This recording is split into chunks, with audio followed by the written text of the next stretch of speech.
देवियों एवं सज्जनों, राम राम, नमस्कार, सलाम, सत श्री अकाल। मैं डॉक्टर एस.के. पांडे एक नया पाठ लेकर आप लोगों के समक्ष प्रस्तुत हूँ। इसके पहले मैं आप लोगों से अनुरोध करता हूँ, विनती करता हूँ कि कोविड महामारी में अपने को, अपने परिवार को, अपने अपनों को सुरक्षित रहें। कोविड के नियमों का कृपया पालन करें। बहुत भयंकर बीमारी है।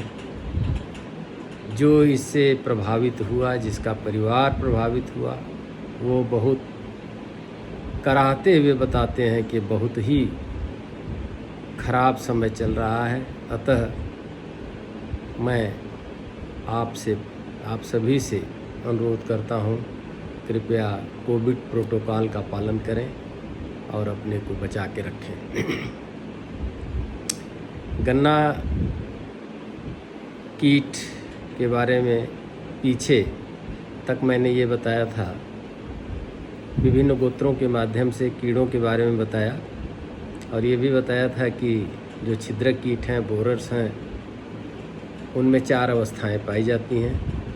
गलती से मैंने बोल दिया था पिछले पाठ में कि इसका गोत्र आर्थोप्टेरा होता है, लेकिन छिद्रक कीटों का गोत्र लेपिडोप्टेरा होता है, लेपिडोप्टेरा।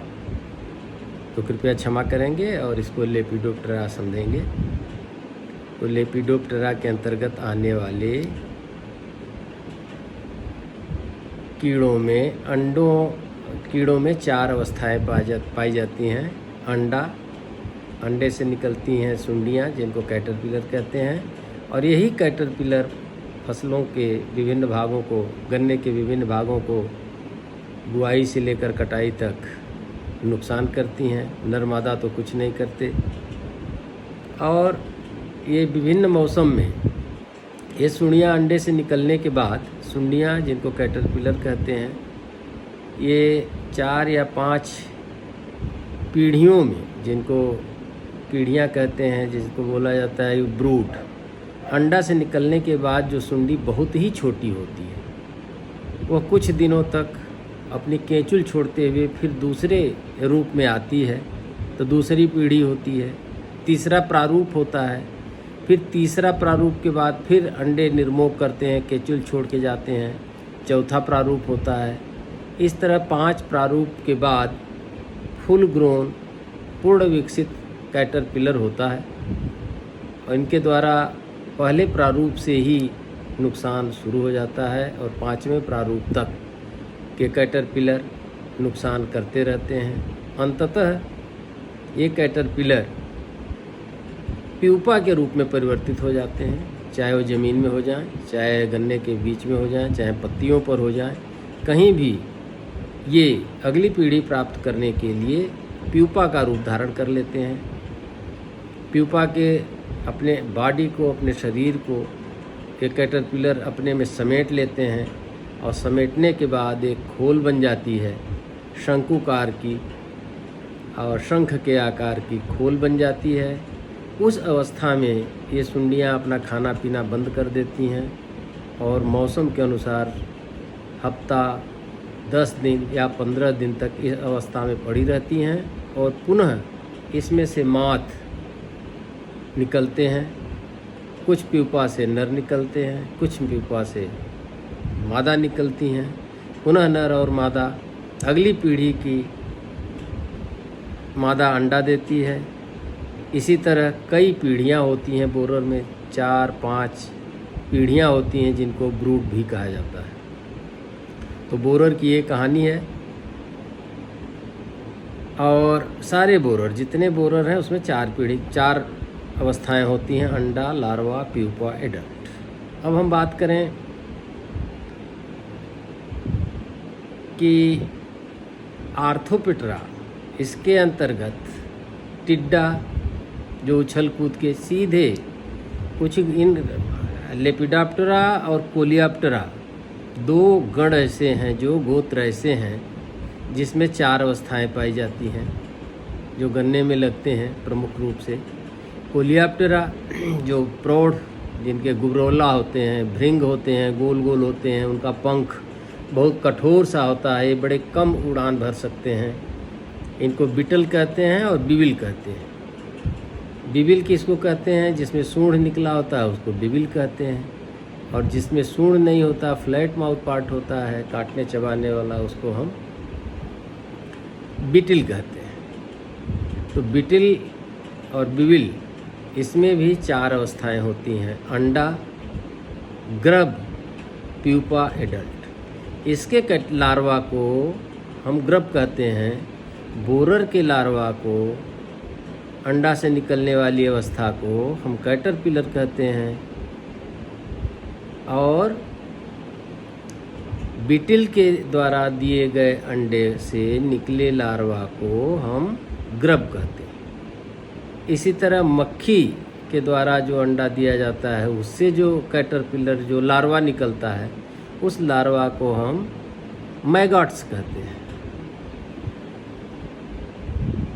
तो इस तरह कभी कभी जो सुनने को आता है कि ग्रब, जैसे वाइट ग्रब, कैटरपिलर बोरर हो गए, और गन्ने में कोई मैगट वाली फ्लाई नहीं है, जैसे हाउस फ्लाई है, इससे सुंडियाँ जो निकलती हैं वो मैगट कहती हैं।